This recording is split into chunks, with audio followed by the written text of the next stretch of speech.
Assalamualaikum warahmatullahi wabarakatuh. Selamat pagi rekan-rekan. Kita berjumpa lagi dalam kesempatan yang baik ini untuk belajar bersama terkait dengan ular, terutama ular yang sering ditemui oleh rekan-rekan yang bekerja di perkebunan sawit yang ada di Kalimantan. Sebelumnya, perkenalkan, nama saya adalah Darmono, lebih sering dipanggil Momon. Saya adalah salah satu Maskel Siok Yayasan Ular Indonesia yang saat ini sedang ditugaskan untuk memberikan edukasi kepada rekan-rekan. Perlu rekan-rekan ketahui, SIOK adalah merupakan yayasan yang bergerak di bidang edukasi, snake rescue, dan snake handling untuk menyelamatkan dan merubah paradigma ular, terutama yang berkembang di masyarakat, terkait dengan mitos-mitos yang selama ini berkembang di masyarakat, dan kita akan mencoba meluruskan mitos-mitos tersebut supaya tidak semakin berkembang luas dan salah kaprah. Baik rekan-rekan, jadi hari ini kita akan belajar tentang apa itu ular. Di Indonesia ada sekitar 376 jenis ular yang ada di Indonesia. Namun dari 376 ini hanya sekitar 15% atau kurang lebih 77 jenis ular yang berbisa. Banyak sekali keistimewaan-keistimewaan dari ular. Contoh yang pertama adalah pewarnaan ular. Mungkin ada sebagian masyarakat yang menganggap bahwa warna ular berpengaruh terhadap bisa ular yang dipunyai. Kadang yang berwarna cerah dianggap berbisa tinggi, padahal tidak. Warna ular lebih kepada untuk kamuflase, supaya ular ini tidak diganggu oleh predator. Yang lainnya adalah ular laut memiliki ekor yang berbentuk dayung, tentunya untuk memperlancar pergerakan dia di air. Berikutnya adalah tipe dari taring atau gigi ular. Yang pertama, ular yang tidak memiliki taring bisa atau disebut aglipa. Ular yang tidak memiliki taring bisa tentunya adalah jenis ular-ular yang tidak berbisa. Jadi dia memang memiliki gigi tetapi tidak memiliki taring atau kelenjar bisa di tubuhnya. Yang kedua adalah ular yang memiliki taring bisa yang berada di depan. Jadi dari deretan giginya dia ada taring bisa di depan. Ini adalah ular yang berbisa tinggi biasanya. Ular yang memiliki taring depan ini biasa disebut dengan Proteroglipa. Yang ketiga adalah ular yang memiliki taring bisa berada di belakang.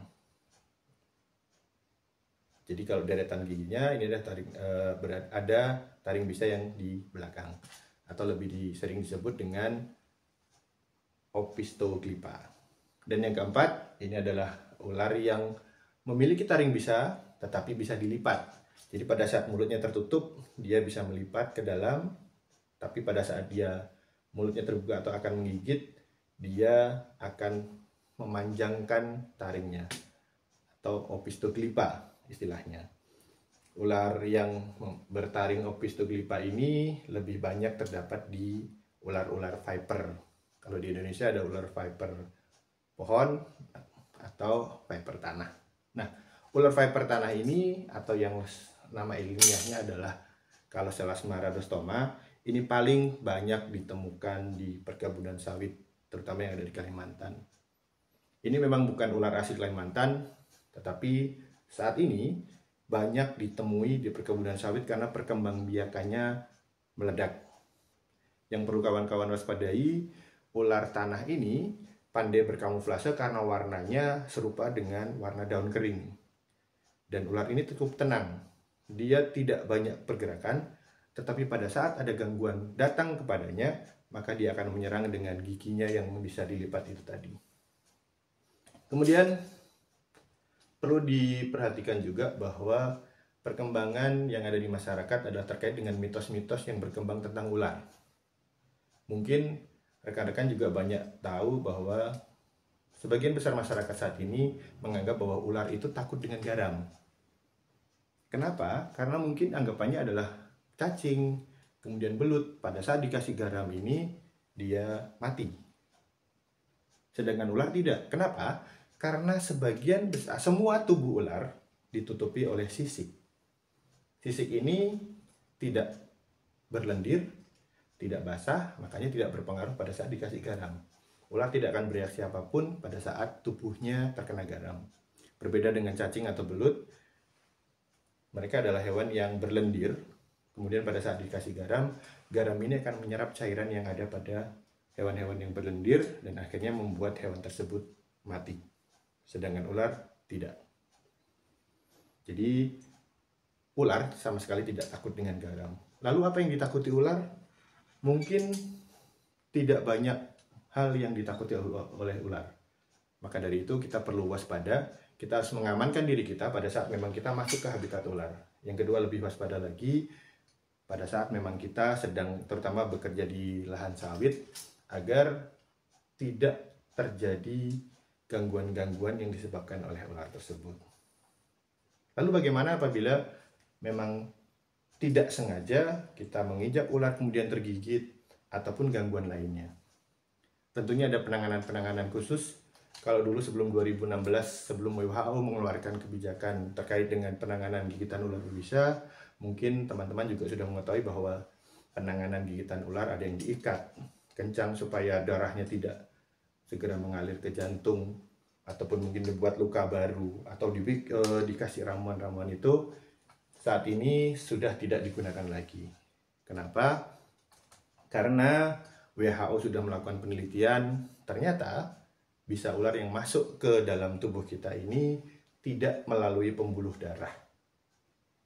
Bisa ular adalah protein yang kemudian pada saat masuk ke tubuh kita, masuknya adalah ke kelenjar limfatik atau kelenjar getah bening. Mungkin kalau misalkan darah ya, masuk ke pembuluh darah, darah ini akan selalu mengalir pada saat kita tidur, kita duduk, kita bergerak, setiap saat akan mengalir karena dipompa oleh jantung. Sedangkan kelenjar limfatik baru akan mengalir apabila ada gerakan otot. Jadi pada saat bisa masuk ke kelenjar limfatik, yang harus dilakukan adalah membuat otot tidak bergerak. Jadi penanganan pertama pada saat gigitan ular berbisa adalah membuat anggota tubuh yang tergigit tidak bergerak atau dinamakan imobilisasi.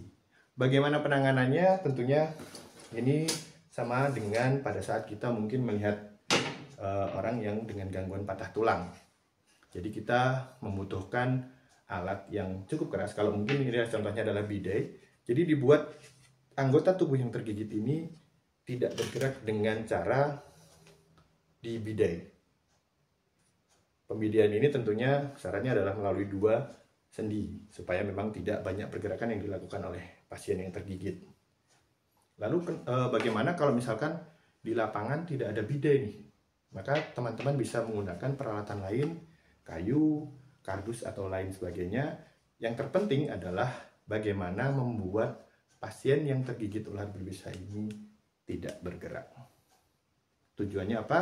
Supaya bisa ular yang masuk ke dalam tubuh tidak mengalir cepat ke organ vital yang nantinya akan menyebabkan gangguan yang lebih parah atau sistemik.